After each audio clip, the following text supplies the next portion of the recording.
We're looking for Christy Janine. We have reason to believe she's employed at this school. I don't care what reason you have. You're not approaching any of my teachers or agents.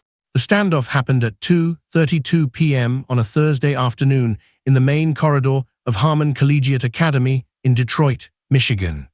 What started as 4 masked ICE agents demanding access to a school principal would escalate into an entire hallway of educators physically blocking federal agents from reaching the woman they came to take.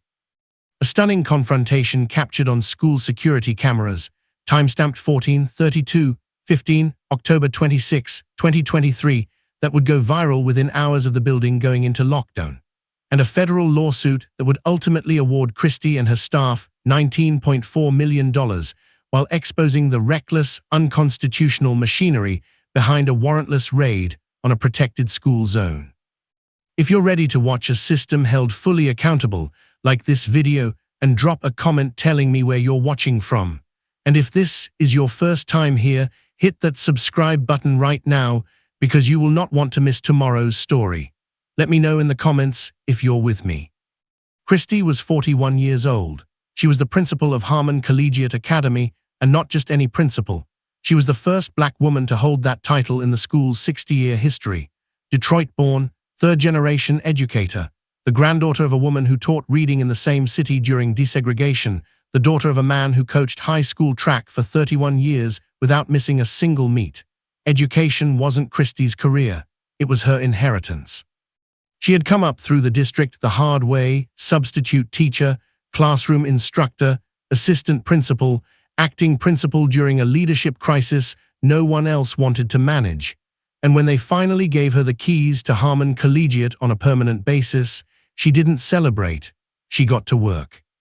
In 4 years as principal, she secured grant funding for a mental health counseling suite, rebuilt the school's after-school legal aid clinic from a folding table in a storage room into a fully staffed operation, and negotiated updated science lab equipment that the district had been deferring for over a decade. Her staff retention rate was the highest in the district. Her student graduation rate had climbed 11 points. Parents requested her school by name. Teachers transferred in to work for her. The district administration respected her results and remained quietly uncomfortable with her authority. She had learned, over years of navigating that discomfort, to carry her excellence like armor, visible, polished, impenetrable. She did not ask for recognition. She did not ask for help. She built things and let the work speak. That discipline had protected her. It had also isolated her in ways she wouldn't fully understand until the afternoon 4 men in tactical gear walked into her building and changed everything. Christy was in her office at 2:28 p.m. reviewing budget projections for the spring semester when her door monitor Ruben, a sophomore, 16 years old, in only his second week on the job, appeared at her office threshold with an expression she had never seen on a student's face before. Not fear exactly, something closer to the confusion that comes just before fear arrives. He didn't have words yet. He just pointed back down the hallway. She heard the boots before she heard anything else. 4 men in full black tactical gear moved through the main corridor of Harmon Collegiate Academy without stopping at the front desk, without signing in, without identifying themselves to any administrative staff. They wore helmets, they wore masks. The letters on their vests, ICE, Immigration and Customs Enforcement, were the only introduction they offered. They had pushed past Ruben at the corridor entrance with a gesture that told him his presence was irrelevant. They had an administrative warrant. They had a name. They had come for Christy. Matthew Stein heard them first. Matthew was 52 years old, a veteran English teacher who had worked in this building for 11 years, who had watched Christy turn this school into something worth protecting, and who stepped out of his classroom doorway into the corridor and simply stopped moving. He did not raise his voice. He did not raise his hands. He crossed his arms across his chest. You can see it on the CCTV footage, frame by frame, a man in a blue button-down and a tie making himself into a wall, and he asked for a judicial warrant. They told him to stand aside. He didn't move. Within 30 seconds, Albert materialized at his side.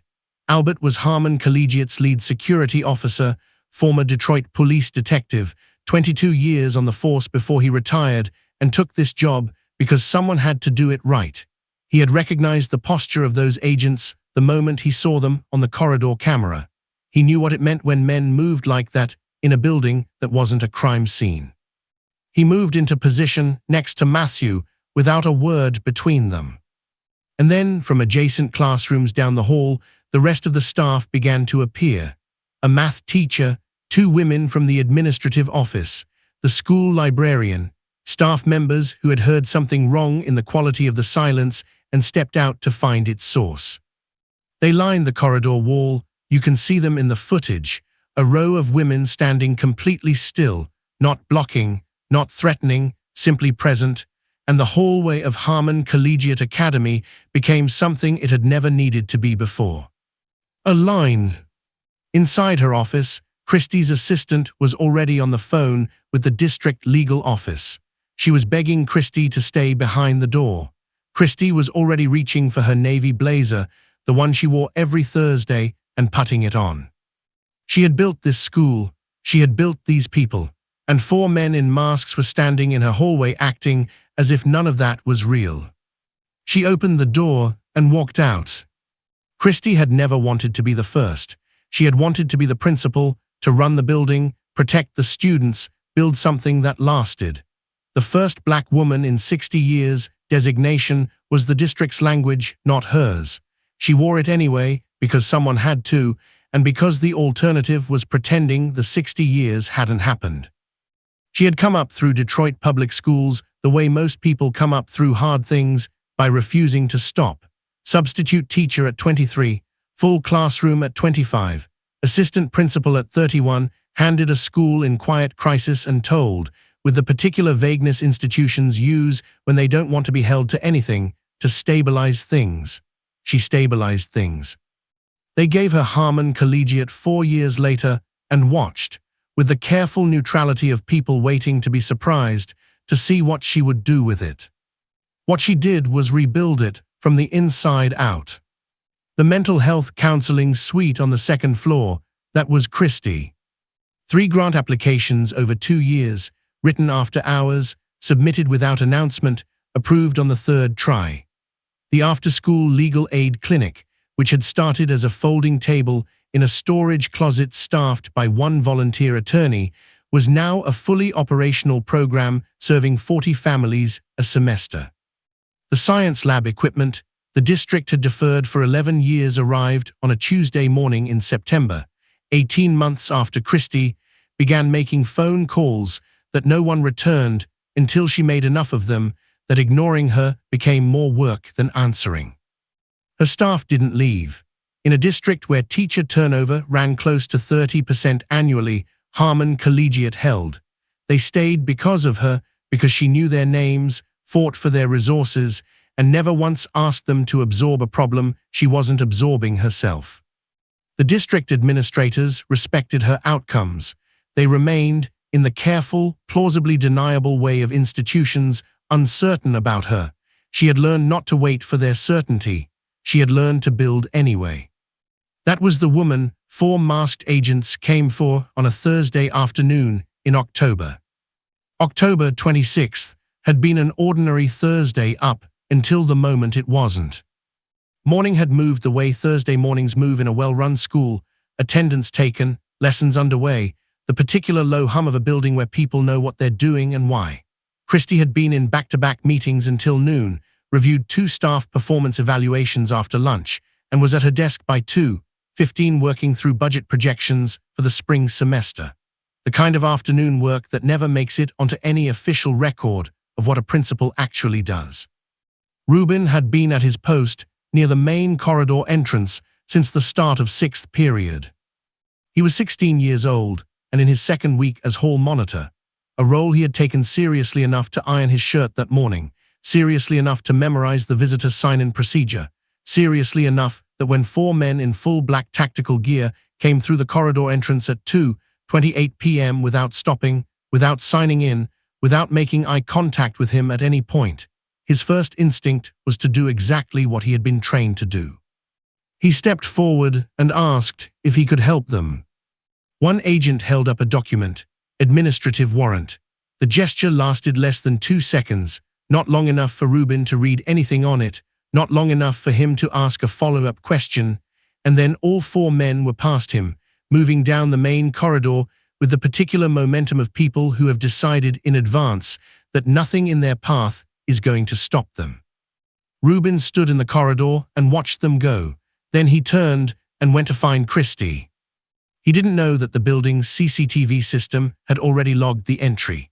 He didn't know that the timestamp in the lower right corner of the corridor camera, 14:32:15, was already recording everything. He didn't know that the four men moving through his school's hallway had a single name written on the warrant they had barely paused to show him. He just knew something was wrong. He was right.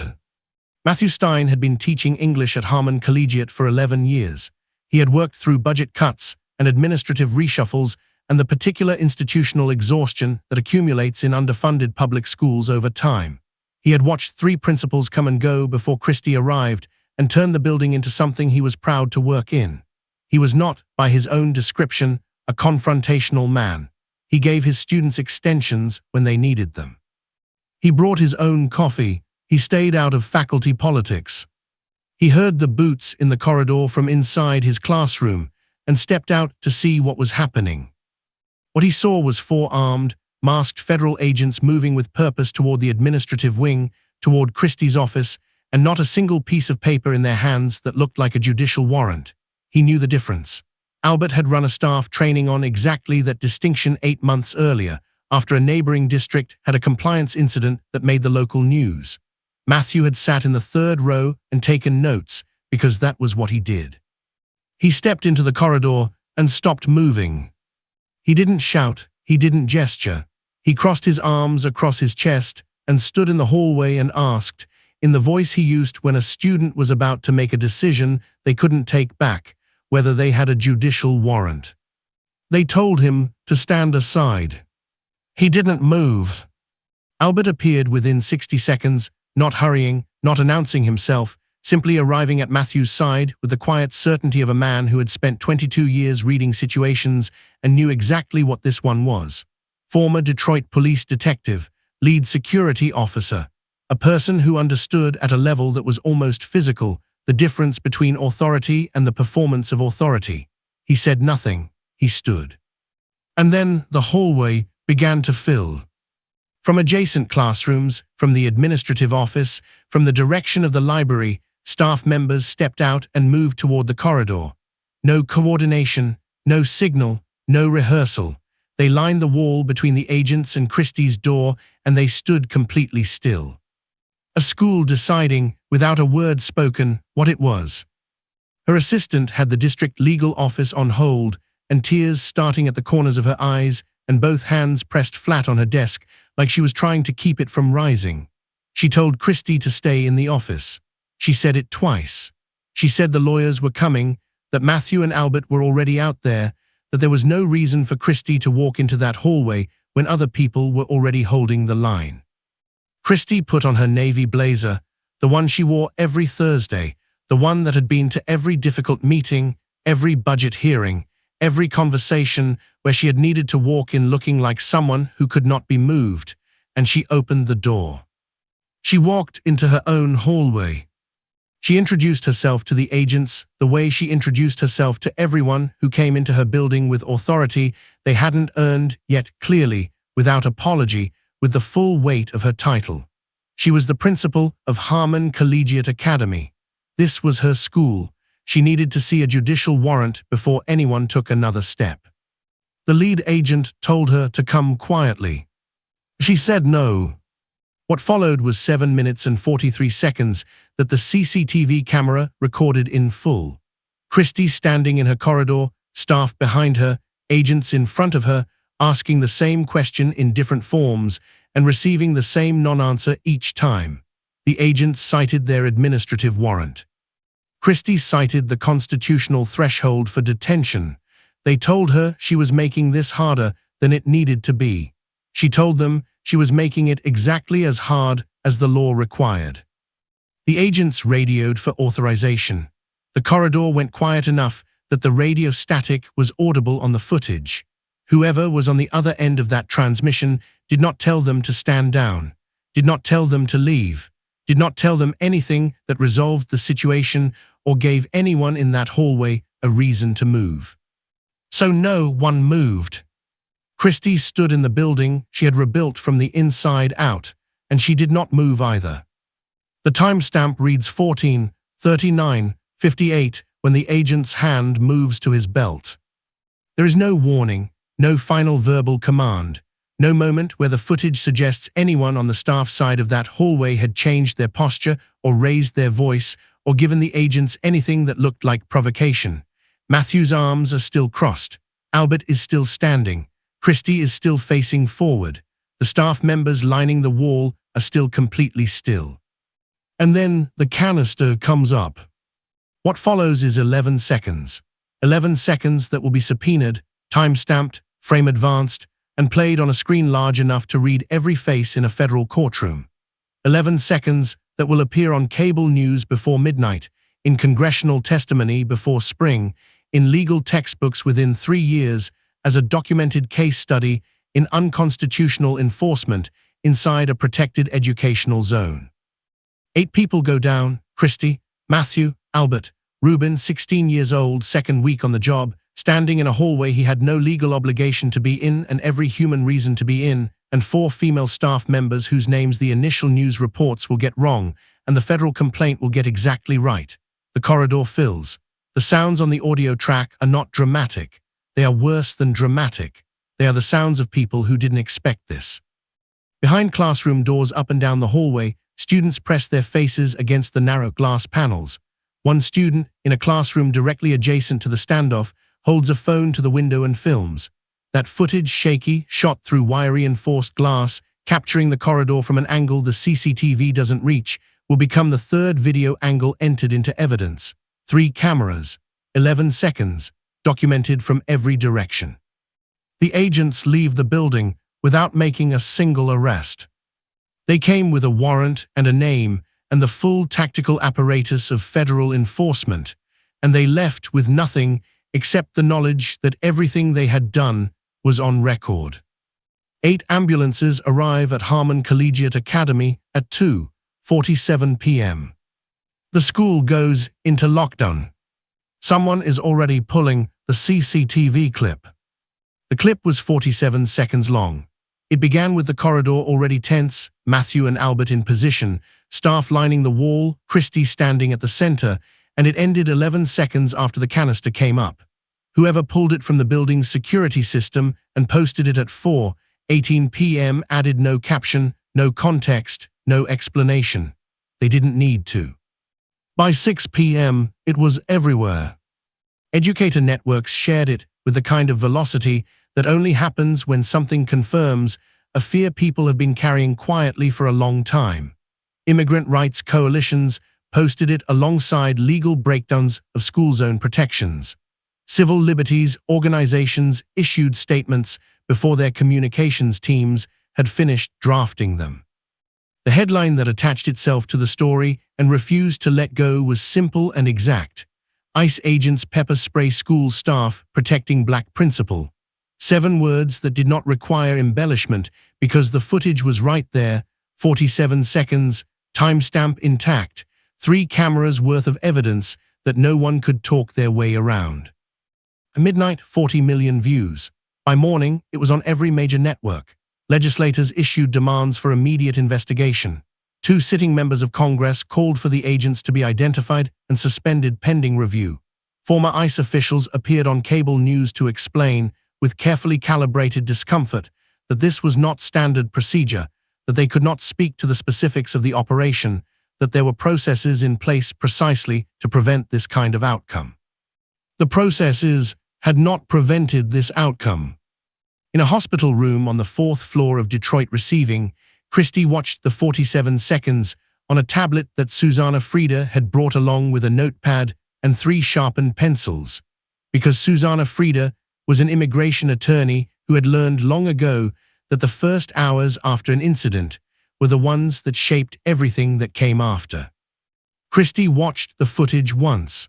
Then she set the tablet down on the bed beside her and looked at the ceiling for a long moment. Then she looked at Susanna and said, quietly and with complete precision, "I want to know exactly why they came." Susanna uncapped her pen.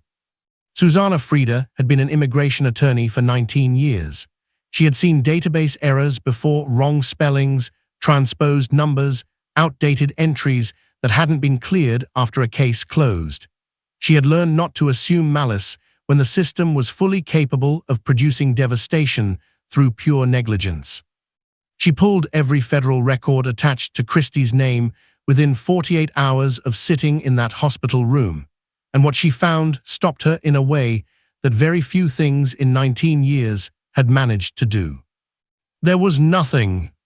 No deportation order, no immigration flag, no visa overstay, no prior contact with federal enforcement, no file of any kind that would explain why Christie's name had appeared in any enforcement database at any point in her life.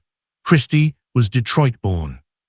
She had a birth certificate from Detroit Receiving, the same hospital where she was now being treated, and a social security number issued in Michigan in 1982, and a voter registration card, and a tax history, and a passport she had applied for 4 years earlier for a school trip to Canada that got cancelled and never rescheduled. She had never held a visa because she had never needed one. There was no immigration file because there was nothing to file. What Susanna found instead, after 2 days of pulling threads through federal record systems, was a corrupted clerical entry from a 2014 deportation case in Georgia. Different woman, different state, different nationality. A data entry error so fundamental that it should have been caught at the first verification step, except that there had been no verification step. The agents had received a name match from a database query and acted on it directly, without a social security crosscheck, without an employment record review, without a single phone call to confirm they had the right person. One phone call. That was the distance between a clerical error in Georgia in 2014 and 4 armed agents pepper-spraying 8 people in a Detroit school hallway in 2023. Susanna filed the federal lawsuit within the week. 4th Amendment, 5th Amendment, 14th Amendment, unlawful use of force, punitive damages, the case that should never have existed, now demanding to be heard. The trial ran 6 weeks in a federal courtroom in Detroit, and from the first day it was clear that the defense had very little to work with and knew it. The CCTV footage was played on a screen large enough for every member of the jury to read the timestamp in the lower right corner without leaning forward. They watched it at full speed. Then Susanna played it again at half speed. The 47 seconds became 94 seconds and somehow worse, every frame holding longer, every detail sharpening, the moment the canister came up arriving with the slow, terrible clarity of something that could not be explained away. The agent depositions were read into the record on day 3. None of the 4 agents could name the verification steps taken before the operation was authorized. One testified that he had assumed the database match had been confirmed upstream. When Susanna asked him what upstream meant in this context, he could not answer. When she asked who had made the confirmation call, no one in the chain of command could produce a name. Matthew testified on day 6. He described standing in the hallway with his arms crossed and the specific quality of stillness that comes when you have made a decision and the decision is simple and you are just waiting for whatever comes next. He said he hadn't been afraid. He said he'd been certain. The jury watched him the entire time he spoke. Albert testified on day 9. He walked the jury through exactly what he had recognized in the agent's posture within the first 30 seconds. The absence of procedural language, the refusal to produce documentation, the particular body positioning of people who were hopping presence alone would be sufficient. He said he had known by the time he reached Matthew's side that they had nothing legal to stand on. He had stood there anyway because that was the job. Christie took the stand on day 11. She wore the navy blazer. She told the jury what it meant to build something from nothing and to stand in front of it and to refuse to be erased from the building that existed because of her. The courtroom was silent for 41 seconds after she finished. The court reporter asked her to repeat her final sentence. She did, without hesitation and without looking away. The jury deliberated for 3 days. Christie spent those 3 days doing what she had always done when the outcome of something important was outside her control. She worked. She reviewed staffing schedules for the spring semester. She responded to emails from parents. She read a grant proposal a colleague had drafted and left notes in the margins in her precise, small handwriting. She did not talk about the verdict. She waited. It came back on a Friday morning, liable on all counts. $5.4 million compensatory, $14 million punitive, $19.4 million total, a number large enough that it would be cited in every subsequent legal discussion of school zone enforcement for years, not because of the amount itself, but because of what the jury had decided it represented. Not just what had happened to 8 people in a hallway, what it meant that it had been allowed to happen at all. 3 agents were terminated. 1 supervising officer was placed on indefinite administrative review. The Department of Homeland Security issued revised school zone enforcement protocols within 60 days of the verdict, citing the case by name in the preamble, an acknowledgement written into federal guidance that what had happened at Harmon Collegiate Academy was a failure of the system and not an aberration within it. A single paragraph was added to the Harmon Collegiate Academy Staff Handbook under emergency protocols. It outlined exactly how staff were to respond to any warrantless federal action on school premises, the questions to ask, the documentation to demand, the contacts to call, the rights that did not stop at a school's front door regardless of who was doing the knocking. The staff, without any formal vote or announcement, began calling it the Christie Protocol. The name stuck. Rubin finished his sophomore year and wrote his college essay about October 26th. Matthew went back to teaching juniors how to write. Albert retired the following spring, on a Wednesday, on his own terms, with a small gathering in the faculty lounge and a card signed by everyone in the building. And Christie, on the first Monday of the new semester, walked through the front door of Harmon Collegiate Academy, stopped in the main corridor, looked at the green tiles and the CCTV camera overhead, and kept walking. Her office door, as always, stayed open.